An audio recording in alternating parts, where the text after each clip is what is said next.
First, a little background. In 1866, the first U.S. nickel coin, the Shield nickel, began production. It used a copper-nickel fabrication that is still used today. The Shield nickel's design caused continuing manufacturing problems until it was replaced by the new Liberty Head V nickel. Production of the Liberty nickel began in 1883. The transition from Shield nickel to Liberty nickel solved the manufacturing problems, and there was no redesign needed for the series, except for one in the first year.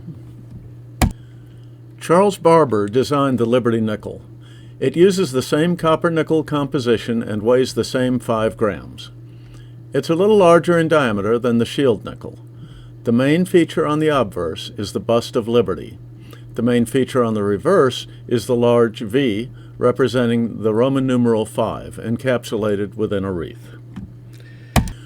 The original Liberty nickel did not have a denomination, and it wasn't needed until some enterprising souls plated the coins with gold and spent them as $5 gold coins.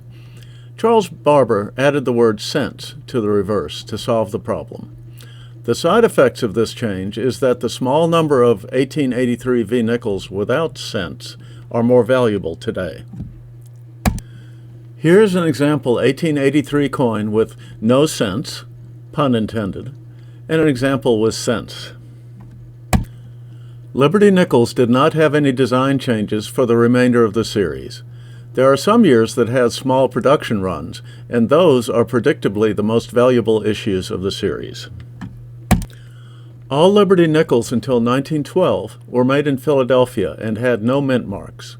In 1912, Denver made about 8.5 million, and San Francisco made about 240,000 Liberty nickels. So the 1912S is quite scarce. The mint marks for Denver and San Francisco are to the left of cents on the reverse. Here is a table of values of some issues of Liberty nickels. The top 3 Liberty nickels in value are the 1885, 1886, and 1912S, as far as the legitimately produced coins go. Which brings us to the next slide, which discusses the famous 1913 Liberty nickel.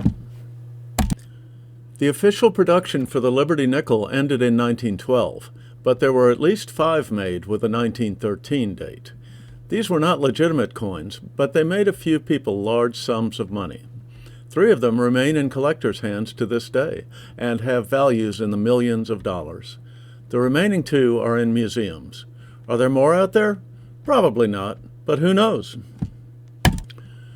The Liberty Head nickel was made for about 30 years from 1883 to 1912. Other than the addition of cents, there were no redesigns. There are a few scarce coins in the series that keep it interesting.